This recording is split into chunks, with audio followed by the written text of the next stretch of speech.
नमस्कार, स्वागत है आपका ईटीनो स्वदेश पर। आप देख रहे हैं गुड मॉर्निंग स्वदेश और आपके साथ मैं हूं अभिषेक सत्यव्रतम। इस शो में हम आधे घंटे में आपके पूरे दिन भर की तैयारी करवाएंगे, खबरों वाले शेयरों की पूरी डिटेल देंगे, ग्लोबल मार्केट का हाल समझेंगे और ब्रोकरेजेस की नजर कहां पर है ये भी आपको बताएंगे। पिछला हफ्ता बहुत शानदार रहा, लगातार 4 सत्र की हमने तेजी देखी, रिकॉर्ड ऊंचाई पर बाजार चले गए हैं। 21,900 का भी आंकड़ा निफ्टी ने पार कर लिया है। अब 22,000 का पिन कोड जो हम आपको लगातार बता रहे हैं उस पर इस हफ्ते नजर रहेगी। रिजल्ट्स के लिहाज से बात करें तो बहुत ही क्रूशियल वीक है। इस हफ्ते ही कल आएंगे एचडीएफसी बैंक के नतीजे, जो कि निफ्टी में 14% का वेटेज रखता है। निफ्टी बैंक की बात करें तो वहां पर 25% से ज्यादा का वेट है एचडीएफसी बैंक की। तो बहुत ही एक्शन पैक्ड ये डे रहेगा। हालांकि आज अमेरिकी बाजारों से शाम को कई संकेत नहीं आएंगे, क्योंकि Martin Luther king junior day के मौके पर बाजार बंद रहेंगे। लेकिन 22,000 के आंकड़े के पास हम देख रहे हैं कि पहुंचता हुआ दिख रहा है बाजार। और इनफैक्ट गिफ्ट निफ्टी की बात करें तो 70 अंक चढ़कर 22,000 के ऊपर जाकर कारोबार कर रहा है। जापान के बाजार में भी हम देखने की ठीक ठाक कारोबार हो रहा है। जरा ग्लोबल बाजारों से मूड क्या है, संकेत क्या है, इसको जरा विस्तार से समझते हैं। और हमारे साथ जुड़ गए हमारे सहयोगी विश्व मोहन। विश्वन, बताइए किस तरह के संकेत हैं आज घरेलू बाजारों के लिए? गुड मॉर्निंग अभिषेक। घरेलू बाजार के लिए एशियाई बाजारों से मिले जुले संकेत मिल रहे हैं। जापान के बाजार में की जो रैली है वो लगातार चल रही है, लेकिन कॉस्पी जो कोरिया का बाजार है वहां पर, हांगकांग और चीन के बाजार पर दबाव दिख रहा है। लेकिन गिफ्ट निफ्टी से अच्छे संकेत है, करीब 70 अंक ऊपर है, जैसा आप कह भी रहे थे, 22,000 के ऊपर पहुंच चुका है। अमेरिकी बाजार आज बंद है, लेकिन फ्राइडे के सत्र में मिला जुला कारोबार दिखा। डाउ जोन्स में 118 अंकों की गिरावट दिखी, क्योंकि कुछ नतीजे कमजोर थे, जिससे यहां पर डाउ जोन्स पर दबाव दिखा। लेकिन नैस्डैक और S&P 500 दोनों इंडेक्स हल्की तेजी के साथ बढ़त के साथ बंद हुए। अगर पूरे हफ्ते की अगर बात करें तो डाउ जोन्स में मामूली तेजी दिखी पूरे हफ्ते में, लेकिन नैस्डैक में 3% से ज्यादा की तेजी पिछले हफ्ते दिखी। S&P 500 में करीब 2% के आसपास की तेजी S&P 500 में भी दिखी। अब संकेतों की बात कर लेते थे।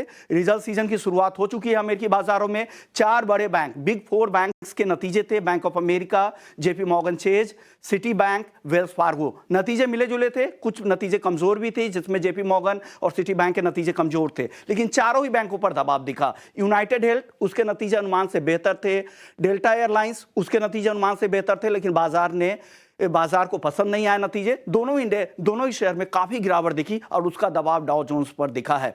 लेकिन एक अच्छी बात यह है कि जो महंगाई के नंबर थे, प्रोड्यूसर प्राइस इंडेक्स के नंबर थे, वो बेहतर थे क्या। और जब सीपीआई इन्फ्लेशन, जब अनुमान से ज्यादा महंगाई बढ़े थे, लोगों को चिंता बढ़ी थी। बॉन्ड यील्ड में और डॉलर में भी मजबूती बढ़ी थी। लेकिन पीपीआई के अनुमान बाजार को था पीपीआई से कि ये बढ़ेगा 0.1%, लेकिन इसमें कमी आई 0.1% की। ये अच्छी बात है और उस वजह से बॉन्ड यील्ड में भी गिरावट आई। बॉन्ड यील्ड, यूएस का 10 ईयर बॉन्ड यील्ड अब गिरकर 3.93% के आसपास आ चुका है। डॉलर इंडेक्स 102 के आसपास बना हुआ है। तो ये ठीक ठाक संकेत है और यही बाजार को सपोर्ट कर रहा था, यही टेक शेयरों को भी सपोर्ट कर रहा था, जिससे ये तेजी देखने को मिली है। कुछ अन्य संकेतों की बात करें, जिसमें कच्चा तेल, जिसमें फ्राइडे के सत्र में, फ्राइडे की इवनिंग में काफी तेजी दिख रही थी। WTI क्रूड 75 के ऊपर चला गया था, 79 के ऊपर ब्रेंट क्रूड का भी भाव था। लेकिन यूएस ने यमन में हूती विद्रोहियों पर एयर स्ट्राइक किया, तो उससे लगा कि लाल सागर की जो चिंता है, सप्लाई की चिंता है,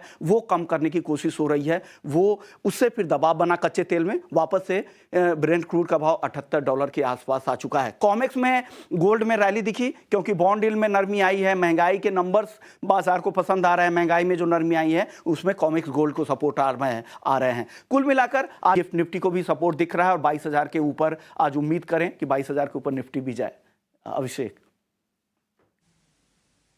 उम्मीद करेंगे विश्व मोहन। आपको भी चलिए मकर संक्रांति की बहुत शुभकामनाएं आपको, और उम्मीद करेंगे कि 22,000 का आंकड़ा पार करे। जैसे कि सूर्य उत्तरायण होता है, बाजार भी थोड़ा थोड़ा अपना मूड जरूर आज से चेंज करेगा। लेकिन एफआईज और डीआईज के आंकड़े क्या कहते हैं, जरा उस पर नजर डाल लेते हैं। लगातार चौथे सत्र में हमने एफआईज की तरफ से कैश मार्केट में सेलिंग देखी है। हालांकि सेलिंग ज्यादा नहीं है, 340 करोड़ रुपए का सेल फिगर आया है एफआईज का कैश मार्केट में। डीआईज ने अच्छी बाइंग की है, करीब 2900 करोड़ रुपए के आसपास की। इंडेक्स फ्यूचर्स की बात करें तो एफआईज ने वहां पर 63 करोड़ की हल्की सी नेट बाइंग है। ऑप्शंस में ठीक ठाक आंकड़ा है, 23,500 करोड़ रुपए के आसपास का एफआईज की तरफ से। स्टॉक्स फ्यूचर्स की बात करें तो एफआईज ने वहां पर 550 करोड़ रुपए की बाइंग की है और स्टॉक ऑप्शंस में करीब 300 करोड़ रुपए के आसपास का सेल है। अब जरा ये समझ लेते हैं कि आज आपको इंडेक्स में करना क्या है। पिछले हफ्ते की चाल बहुत ही शानदार थी आईटी शेयरों के दम पर। आईटी के लिए माहौल आज भी ठीक है। विप्रो के नतीजे जो आए उसके बाद एडीआर में 17% का हमने बड़ा उछाल देखा है। एचसीएल टेक के भी नंबर ठीक ठाक लग रहे हैं। पिछले हफ्ते सारे के सारे आईटी शेयर्स चल रहे थे और कहीं ना कहीं ग्लोबली जो क्यूज थे वो भी सपोर्ट करने काम कर रहे थे। ऐसे में आज कहीं ना कहीं फोकस में जरूर वो रहेंगे, बाकी शेयर्स भी रहेंगे। जरा निफ्टी का और निफ्टी बैंक का मूड समझते हैं। हमारे साथ जुड़ गए हैं हमारे सहयोगी डिम्पी कालरा। डिम्पी बताइए कि आंकड़े क्या कह रहे हैं और बाजार की अगर हम सपोर्ट की बात करें निश्चित तौर पर तो ऊपर आगे होगा। आज करना क्या है बाजार में?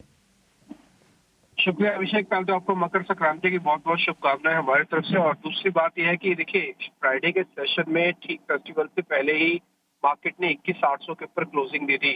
सिग्नल तो वही क्लियर हो गया था कि मार्केट थोड़ी और शॉर्ट कवरिंग कराएगा और इस आईटी की बदौलत ही शॉर्ट कवरिंग हो रही है। ये आपको अच्छे से मालूम है कि 3-4 आईटी कंपनीज ने एकदम से मार्केट का मोड बदल के रख दिया अपनी अर्निंग से।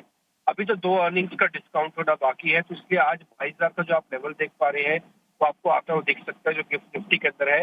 ये 2 राउंड में शॉर्ट्स कवर करवा रहा है। पहला 21,800 वालों को फंसाएगा, फिर बाद में जिन्होंने 22,000 के आसपास अपने स्टॉप लॉसेस लगे हैं उनके गैप के साथ उसके प्रोसेस को कटवाएगा। इसलिए मार्केट ने जब नया बेस, जिसे हम कहते हैं कि रेजिस्टेंस टू सपोर्ट में कन्वर्ट करना, वो करना शुरू कर दिया। पहला 21,800 का नया बेस बन चुका है। 22,000 पार होने पर, क्लोज होने पर ये बेस बन जाएगा। जब आप 2 लेवल्स को, इंपॉर्टेंट लेवल्स को ब्रेक करते हो तो उसकी फोर्स होती है, वो फोर्स मार्केट को और आगे धकेलेगी और एक धकेलते हुए मार्केट को 22,200 तक भी लेके जा सकती है। तो इसलिए जिनके भी टारगेट्स हैं वो 22,200 तक के टारगेट को स्ट्रेच कर सकते हैं। स्टॉप लॉस को भी स्ट्रेच कीजिएगा। पहले जिन्होंने 21,500 के आसपास रखा है वो 21,800 का भी स्टॉप लॉस रखना चाहें तो रख सकते हैं। पोजीशंस के अंदर लॉन्ग पोजीशंस को कैरी करना चाहिए, अभी जल्दबाजी ना करें। दूसरी बात है कि जिनके पास ये अपॉर्चुनिटी लॉस्ट हुई है, जैसे मान लीजिए फ्राइडे को नहीं ले पाए या आज गैप मिलेगा तो आज नहीं ले पाए, तो उनको थोड़ा रुकना चाहिए। वो जी मैं बताता हूँ, क्योंकि 2 रेजिस्टेंस ब्रेक हुए हैं और रेजिस्टेंस ब्रेक होने के बाद टिपिकली फॉलो अप बाइंग कितनी आती है और कितनी स्पीड से आती है, ये चेक करने के लिए कम से कम 1 दिन रुकना चाहिए। इसलिए नए वालों को तो अपना रिस्क रिवार्ड अगर है उनका 1:1 का, तो बिल्कुल उतर के आए, क्योंकि उसके पास आपके पास 22,000 का स्टॉप लॉस हो जाएगा, 22,200 का एक टारगेट हो जाएगा, तो आपका रिस्क रिवार्ड भी 1:1 का बनेगा। बट जिनका रिस्क रिवार्ड ज्यादा चाहिए होता है इससे, तो उनको थोड़ा रुकना चाहिए। एक पॉइंट मैं आपको बैंक निफ्टी में नोटिस कराता हूँ। देखिए 11% की ओवर शेडिंग हुई है, इसका मतलब बैंक निफ्टी में शॉर्ट कवरिंग हुई है, जबकि निफ्टी के अंदर लॉन्ग बने हैं। तो शॉर्ट कवरिंग शॉर्ट लिमिट होती है, इसको थोड़ा गंभीरता से देखना चाहिए, क्योंकि बाजार में काफी हद तक शॉर्ट बैंक निफ्टी पे थे, उसमें थोड़ी बहुत कवरिंग आई है। तो एक कवरिंग सेकेंड डे भी आती है, ये बहुत इंपॉर्टेंट है। और एक और चीज, 21,800 रेजिस्टेंस मार्केट निफ्टी ने तो पार कर लिया था, बट बैंक निफ्टी ने 48,000 नहीं दिखाया। तो आज पहले बैंक निफ्टी को भी 48,000 के ऊपर क्लोजिंग करनी होगी, फिर बैंक निफ्टी अपने रूप में आएगा और वो भी शॉर्ट कवरिंग करवाना शुरू करेगा। टिल जब तक 48,000 के ऊपर क्लोजिंग नहीं मिलती, बैंक निफ्टी में ज्यादा एक्साइटमेंट मत देखिएगा। आईटी की वजह से निफ्टी और आईटी का फैक्ट ये अपने आप में काफी स्ट्रॉन्ग है। ऑप्शंस वालों को इंट्राडे काम करना चाहिए, कोशिश करें वो निफ्टी की कॉल स्पुट से काम करें, क्योंकि एक्टिवनेस है। बैंक निफ्टी में थोड़ा सा भी वीकनेस है, तो एक बार वो रुक जाए वहां पे। अगर करना भी तो इंट्राडे ही करें। पीसीआर विक्स के हिसाब से मार्केट के अंदर एक रेंज है। रेंज इन द सेंस मतलब कि ना ही ओवर वैल्यूड है, ना ही वो अंडर वैल्यूड है, जिसको हम फेयर वैल्यूड ट्रेड कहते हैं। टिपिकली वही आपको देखने को मिल रही है। 15 शेयर F&O बैन में मैंने हिस्ट्री में काफी कम देखा है कि middle of the series of calendar year के स्टार्टिंग में 15 शेयर F&O बैन में चले जाए, तो मार्केट के अंदर एक्साइटमेंट और एंजाइटी दोनों काफी ज्यादा है। ये एंजाइटी 22,000 के लेवल की अचीव होती कम हो जाएगी, इसलिए मैं एक्सपेक्ट करता हूँ कि 15 शेयर F&O बैन में घट के करीब 10 शेयर F&O बैन में रह जाएंगे। रही बात स्टॉक स्पेसिफिक की, IRCTC, कुछ सरकारी बैंक, कुछ सरकारी रेलवे वाली कंपनी, इनमें डाटा काफी स्ट्रॉन्ग बन रहा है।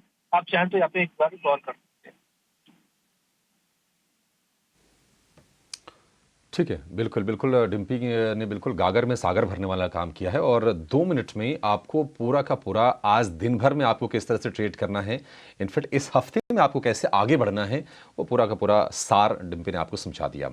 डिम्पी बहुत शुक्रिया जुड़ने के लिए। चलिए आपसे थोड़ी देर में मुलाकात होगी दफ्तर में। लेकिन निश्चित तौर पर 21,800 पर निफ्टी का सपोर्ट कहीं ना कहीं अब चला गया है। निफ्टी बैंक की बात करें, डिम्पी ने बिल्कुल सही कहा, थोड़ा सा आप रुक जाइए, कम से कम 1 दिन तो रुक जाइए। और 1 दिन आपको इसलिए भी रुकना है क्योंकि कल आ जाएंगे HDFC बैंक के नतीजे। वैसे ही ये पूरा हफ्ते की बात करें तो निफ्टी के करीब करीब 25% वेटेज के नतीजे आने वाले हैं, जिसमें कि HDFC बैंक होगा, HUL होगा, इंडसइंड बैंक होगा, ये कुछ बहुत ही अहम नतीजे आएंगे जो यहाँ से बाजार की चाल तय करेंगे। और निश्चित तौर पर निफ्टी बैंक की चाल तो तय करेगा ही ये HDFC बैंक, क्योंकि वेटेज ऑलमोस्ट 1/4 का तो वेटेज अकेले HDFC बैंक रखता है निफ्टी बैंक में। जरा बाजार पर रणनीति एक एक्सपर्ट की भी ले लेते हैं। तनिषा एकेडमी के नितिलेश पावस्कर हमारे साथ जुड़ गए हैं। नितिलेश, बहुत शुक्रिया आपका समय देने के लिए। स्वागत है आपका टीनो स्वदेश पर। सबसे पहले आपको मकर संक्रांति की ढेर सारी शुभकामनाएं। बताइए बाजार में आज क्या स्ट्रेटजी बना के चलनी चाहिए नितिलेश, क्योंकि ये संकेत देखिए ठीक ठाक हैं। 22,000 के ऊपर गिफ्ट निफ्टी है, पिछले हफ्ते का पूरा सपोर्ट है, IT का मोमेंटम है। तो बाजार में किस तरह से ट्रेड बना के चले और स्टॉक्स कौन से हैं जो आपके फोकस पे रहेंगे? Good morning. अगर हम लोग देखेंगे तो मार्केट में 21,800 एक इम्पोर्टेंट रेजिस्टेंस था, उस रेजिस्टेंस को मार्केट में ब्रेकआउट किया है। तो जब तक मार्केट 21,800 के ऊपर ट्रेड कर रहा है तब तक डरने की जरूरत नहीं है। लेकिन आज अगर मार्केट बड़े गैप अप के साथ ओपन होता है तो वहां पे शायद से प्रॉफिट बुकिंग देखने को मिल सकते हैं। तो हायर लेवल के ऊपर प्रॉफिट बुकिंग की तरफ भी ध्यान देना पड़ेगा। लेकिन छोटा मोटा फ्लैट ओपनिंग होता है तो अपने लॉन्ग्स को कैरी कर सकते हैं 21,800 के स्टॉप लॉस के साथ। लेकिन बड़े गैप अप के ऊपर मार्केट को कैच करने की कोशिश ना करें। अगर बात करूं मैं बैंक निफ्टी की, तो बैंक निफ्टी में मुझे लग रहा है कि स्पेस बन सकता है। अगर आज या फिर कल 48,000 के ऊपर बैंक निफ्टी सस्टेन होता है तो 47,800 आपका स्टॉप लॉस होगा और पहला जो टारगेट होगा वो 48,400 से लेके 500। इसके ऊपर निकलते ही बाजार में जो हमें परसों के दिन निफ्टी में देखने को मिला था, ये हमें आने वाले 2-3 दिन में बैंक निफ्टी में देखने को मिल सकता है। अगर बाजार 48,500 के ऊपर सस्टेन होता है तो पहला एक कंडीशन होगा 48,000 के ऊपर सस्टेन होना, 47,800 का स्टॉप लॉस, और नेक्स्ट इंपॉर्टेंट लेवल होगा वो 48,500 का होगा। अगर हम लोग स्टॉक स्पेसिफिक की बात करें तो मुझे IT काफी अच्छा लग रहा है। मैंने काफी ये स्टॉक को लोअर लेवल से भी रेकमेंड करते आया हूँ। तो पहला जो मेरा रिकमेंडेशन है वो है विप्रो का। विप्रो में मुझे लग रहा है कि एक अच्छा खासा मूवमेंट एक्सपेक्टेड है, लेकिन अभी जस्ट मैं देख रहा हूँ कि EDR काफी ऊपर ओपन हो रहा है। तो मेरा जो इनिशियल टारगेट है विप्रो के ऊपर 495 रुपीज के आसपास हम लोग इसमें प्लान करेंगे। 455 रुपीज का एक स्ट्रिक्टली हम लोग स्टॉप लॉस रखेंगे। और अगर ये 495 रुपीज को क्रॉस कर देता है तो 520 तक भी टारगेट हम लोग एक्सपेक्ट करेंगे। दूसरा जो मेरा ट्रेड होगा वो होगा डीमार्ट का। डीमार्ट में 3800 के आसपास एक बेस कंसोलिडेशन चल रहा है। 3,850 ये लेवल के ऊपर निकलता है तो यहाँ से हम लोग बाइंग करके चलेंगे। 3,820 रुपए का स्ट्रिक्टली स्टॉप लॉस मेंटेन करेंगे। ऊपर में पहला टारगेट 3,900 से लेके 3,920। और अभिषेक सर और आप सभी टीम को, व्यूअर्स को मकर संक्रांति की हार्दिक शुभकामनाएं। नितिलेश, आपको फिर से शुभकामनाएं, और शुभकामनाएं इसलिए भी क्योंकि आपने जो दोनों शेयर दिए ना, दर्शक उसके बारे में जानना चाहते हैं। और आपने कहा कि 495 पार कर गया तो 520 विप्रो। मुझे लगता है क्योंकि जो ADR ने जो चाल दिखाई है उसके हिसाब से तो वो लेवल आप मान के चलिए कि गैप अप ओपनिंग ही होगी। तो 520 वाले पर भी नजर रखेंगे। 485, 495 और 520। और दूसरा शेयर डीमार्ट का, यानी कि एवेन्यू सुपरमार्ट्स का। ये दो शेयर नितिलेश की तरफ से, और दोनों के दोनों बाई कॉल्स। बढ़िया। ये नितिलेश, बहुत शुक्रिया आपका इस समय देने के लिए और हमारे साथ जुड़ने के लिए। आगे बढ़ेंगे और ये जानेंगे कि खबरों के दम पर एक्शन आज कहां पर होगा। हमारे साथ जुड़ गए हमारे सहयोगी शरद दुबे, स्टॉक्स इन न्यूज लेकर। शरद, बताइए कौन से हैं खबरों वाले शेयर? सबसे पहले अभिषेक अर्निंग्स पे फोकस कर लेते हैं। तो यहाँ पे देखें तो इम्पोर्टेंटली अभिषेक विप्रो जो है वो फोकस में रहेगा। यहाँ पे कांस्टेंट करेंसी जो डिक्लाइन हम देखे हैं लगभग आप कह सकते हैं अनुमान से बेहतर देखने मिली है। और वही अगर HCL टेक के बारे में बात करें तो हालांकि FY24 गाइडेंस थोड़ी कट हुई है, लेकिन ओवरऑल नतीजे जो है उम्मीद से बेहतर आए हैं अक्रॉस ऑल द पैरामीटर्स। तो HCL टेक और विप्रो दोनों में ही एक अच्छी मूवमेंट देखने मिल सकती है। Avenue supermart inline set of numbers आए थे और ऑपरेशनल नंबर्स भी हमने जब देखा था तो इनलाइन था। कुछ मिड कैप अर्निंग्स है जो फोकस में रहेंगे आज। आनंद राठी वेल्थ की बात करें तो largely inline set of numbers आए हैं। हालांकि AUM की बात करें तो उसमें बढ़ोतरी देखने मिली है। और बात करूंगा मैं जस्ट डायल का, तो नंबर्स जो है अबव एस्टिमेट्स आए हैं, स्पेशली मार्जिन्स में जो एक अच्छी इंप्रूवमेंट देखने मिली है। और आखिर में मैं बात करूंगा आदित्य बिरला मनी की, जहां पे पैट और आपके रेवेन्यू अबव एस्टिमेट्स आए हैं और ओवरऑल जो ब्रोकिंग इनकम है वहाँ पे एक अच्छी मूवमेंट देखने मिली है। तो ये खबरों वाले शेयर्स जो है स्पेशली आप कह सकते हैं अर्निंग स्पेसिफिक जो है रिएक्शन ये देखने मिल सकता है।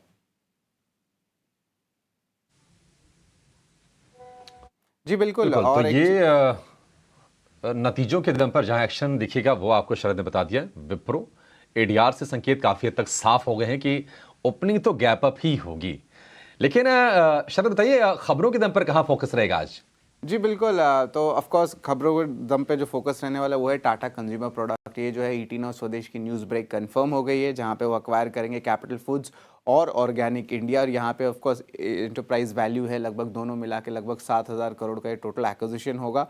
और इंटरेस्टिंगली जो है कंपनी जो है डेट, इक्विटी और अलग जरिए के जरिए जो है फंड्स करने वाली हैं। बीएचईएल को एनएलसी के लिए लगभग 15,000 करोड़ का एक बड़ा ऑर्डर आया है। वही अगर ई मुद्रा की बात करें तो 200 करोड़ रुपए का क्यूआईपी खुल चुका है, जिसका अब फ्लोर प्राइस लगभग 444 रुपीज़ पर शेयर है। वही गुड लक इंडिया का भी 200 करोड़ का क्यूआईपी खुला है, जहां पे उनका फ्लोर प्राइस लगभग 990 रुपये का है। DB realty, India bulls housing finance, इन दोनों कंपनीज़ को जो अपने रडार में रखिएगा। इनकी फंड रेज मीटिंग होने वाली है जनवरी 17 को। और आखिर में लुपिन फोकस में रहेगा, जहां पे यूएस एफडीए अप्रूवल आया है इनका ब्लड प्रेशर ड्रग के ऊपर।